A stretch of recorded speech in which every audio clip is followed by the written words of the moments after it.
दोस्तों, आप सबका हमारे YouTube चैनल पर हार्दिक स्वागत है। देखिए,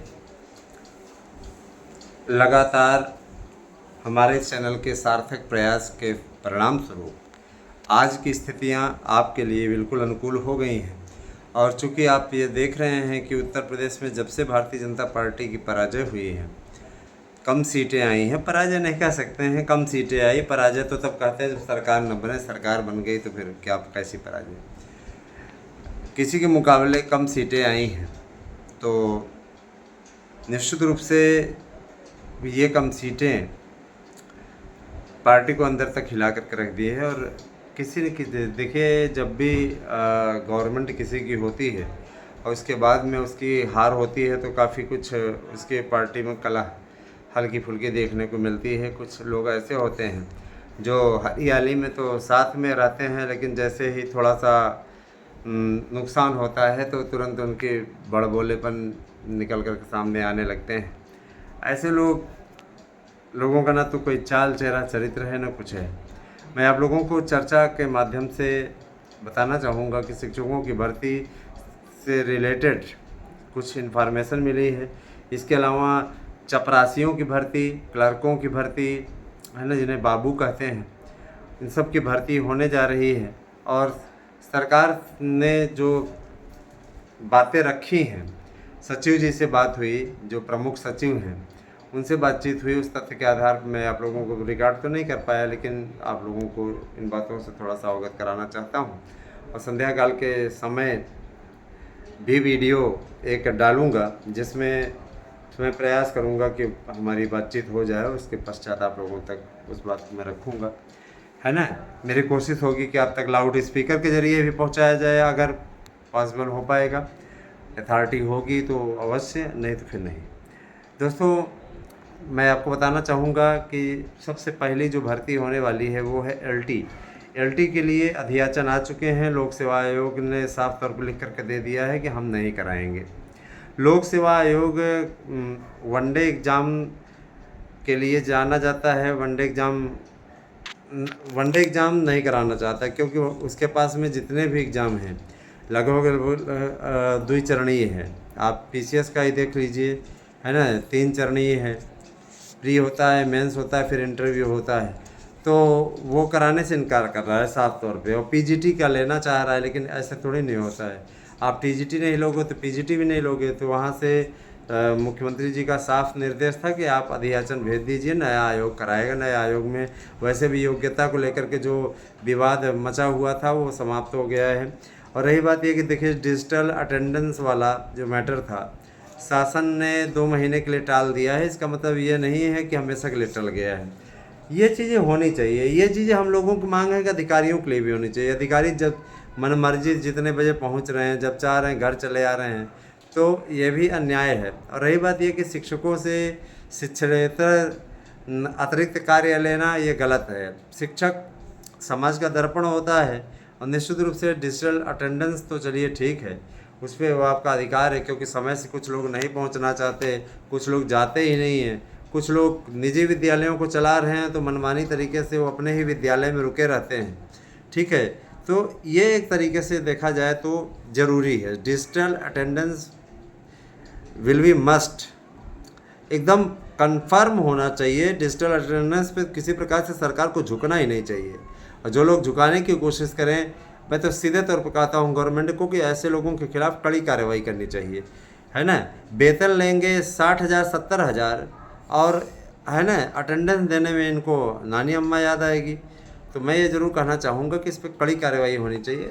शासन ने इसको वापस ज़रूर लिया है, लेकिन 2 महीने के लिए वापस लिया है। मैं उम्मीद करता हूँ कि 2 महीने बाद इसको फिर से ज़बरदस्त तरीके से, जहाँ नेटवर्किंग प्रॉब्लम है उसको दूर करके लागू किया जाएगा।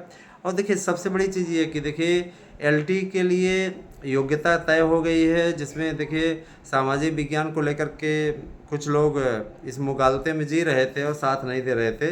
उनको करारा झटका देते हुए सामाजिक विज्ञान में सिर्फ इतिहास, नागरिक शास्त्र, अर्थशास्त्र, भूगोल को सम्मिलित करने का फरमान जारी किया गया। शिक्षा शास्त्र, समाजशास्त्र के लिए कोई जगह नहीं है।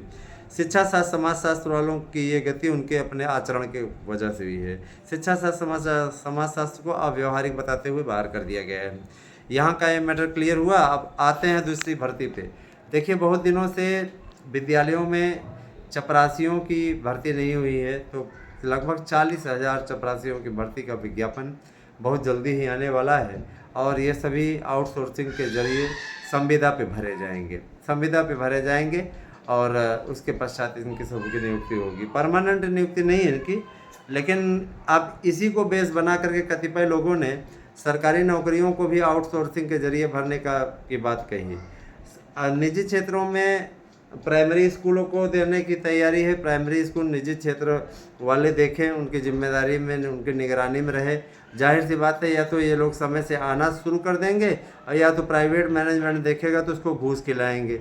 जाहिर सी बात है कि इनके हिस्से का जब कट करके जाएगा पैसा, तो ये जाहिर सी बात है कि भाई अगर वो 20% 30% लगाते हैं तो जितने कह रहे हैं उतने की फिटकरी रंग चोखा, इससे अच्छा जा करके काम करें। जाहिर सी बात है ना भाई। हम तो जानते हैं कि निजी क्षेत्रों में देंगे तो निजी क्षेत्र वाले क्या करेंगे। निजी क्षेत्र वाले बड़े चालू हैं। निजी क्षेत्र वाले उसमें अपना जुगाड़ बनाने लगेंगे कि ऐसा करिए, जितना पाते हैं उसमें का 10% हमको दे दीजिए फिर उसके बाद में आप लोग चाहे आइए चाहे ना आइए, अटेंडेंस लग जाएगी, घर पे लिए जाइए अटेंडेंस लगा के आइए, तमाम प्रकार की नौटंकी। लेकिन बहुत ही मुख्यमंत्री बहुत सुलझे हुए हैं। ठीक है, तो एलटी का अध्याचन भैया आ गया है। एलटी का अध्याचन आपका आने के पश्चात प्रक्रिया शुरू हो गई है और इस समय वेबसाइट बनाने का कार्य चल रहा है। आवेदन आप लोगों के जुलाई लास्ट या 1 अगस्त से स्टार्ट हो जाएंगे। तैयार हो जाइए एलटी भर्ती के लिए। 10,880 पद हैं और निश्चित रूप से एलटी के लिए मेरे विचार से इतने ज़्यादा पद पर्याप्त हैं। दूसरी चीज़ आपको मैं ये भी बताना चाहूँगा कि जो शिक्षक ये बाबुओं की भर्ती है, चपरासियों की भर्ती के साथ ही अब बाबुओं की भर्ती का भी कार्यक्रम शेड्यूल पूरा जारी होगा, तो इसके लिए भी आपको घबराने की ज़रूरत नहीं है। बेहतरीन तरीके से बाबुओं की भर्ती के लिए आपके पास में टंकड़ का होना चाहिए, हिंदी और अंग्रेजी दोनों का ही टाइपिंग का अनुभव होना चाहिए, प्रमाण पत्र होना चाहिए, है ना। और एक नया प्रोसेस जोड़ा गया है एलटी ग्रेड में कि जो लोग विद्यालयों में पढ़ा रहे हैं प्राइवेट विद्यालयों में, उनको क्या कहते हैं, जो लोग लाभ चाहते हैं एलटी ग्रेड में 5% का 5 अंक का लाभ उनको मिलेगा। मेरिट में एक एक अंक की बड़ी वो होती है, वैल्यू होती है, तो वो लोग बाकायदा इसको प्रमाणित करा के ले आएंगे और इसको लगाएंगे। अगर लगाते हैं तो उसको उनका फ़ायदा मिलेगा। बहरहाल अब कैसे प्रक्रिया चलती है सारी चीज़ें आपको बताई जाएंगी। इतना ज़रूर जान लीजिए, पुरानी प्रक्रिया ही रहने वाली है। पूरी संभावना है पुरानी प्रक्रिया की, द्विस्तरीय नहीं होगा, एक ही चरणीय होगा। तो एक चरणीय में फिर आपके लिए बहुत ही लाभदायक होगा। निश्चित रूप से आप लोगों का अनुभव सरकार लेना चाहती है, सरकार आप लोगों की भर्ती करना चाहती है। इसके लिए सरकार ने ज़बरदस्त तरीके से तैयारी अपनी पूरी कर ली है। इसके अलावा जूनियर एडेड की भर्ती 5,000 की जूनियर एडेड की भर्ती फिर निकलने जा रही है। निश्चित रूप से उन 5,000 पदों पर भी, है ना, कम से कम चलिए योगी की सरकार तो इसमें कम से कम परीक्षाएँ हो रही हैं। रही बात आउट होने की, पेपर अखिलेश यादव के समय में भी आउट होता था। अधिकारी नहीं बदल जाते हैं, प्रिंटिंग प्रेस वाले नहीं बदल जाते, सब वही रहते हैं। अखिलेश यादव के समय में बता दीजिए कोई भर्ती सकुशल संपन्न हुई हो, पेपर आउट ना हुआ हो।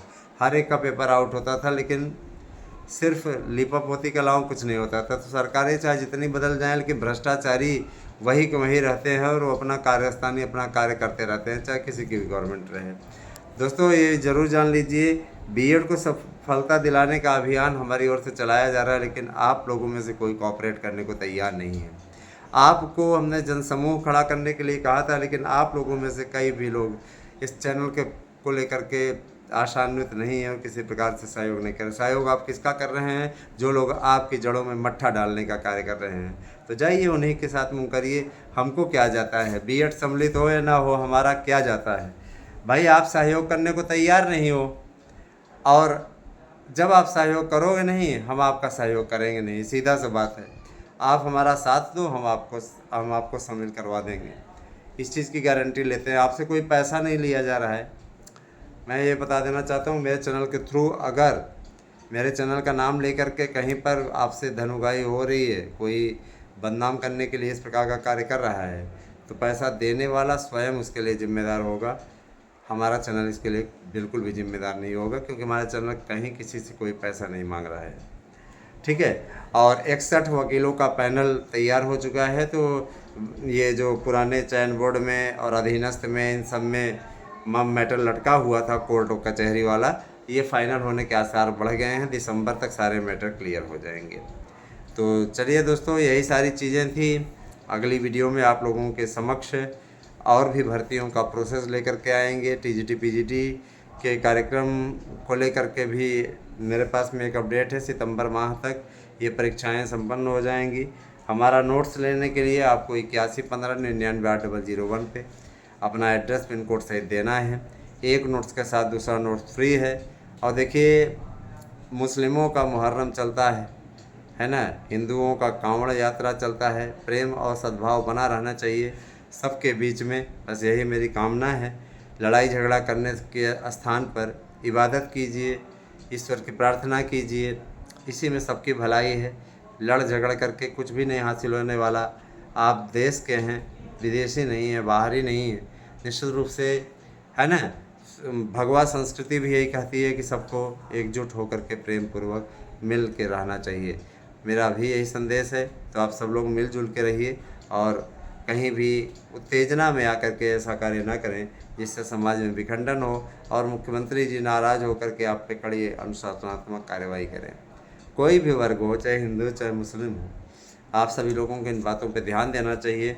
आप सभी, है ना, इस समाज के अंग हैं और सबके बीच में परस्पर प्रेम बना रहना चाहिए। भाषा शिक्षकों की भर्ती से रिलेटेड एक अपडेट आई हुई है, लेकिन उसको मैं अगली वीडियो में देने वाला हूँ। अगली वीडियो देखिए। धन्यवाद। आप सभी दिन शुभ हो।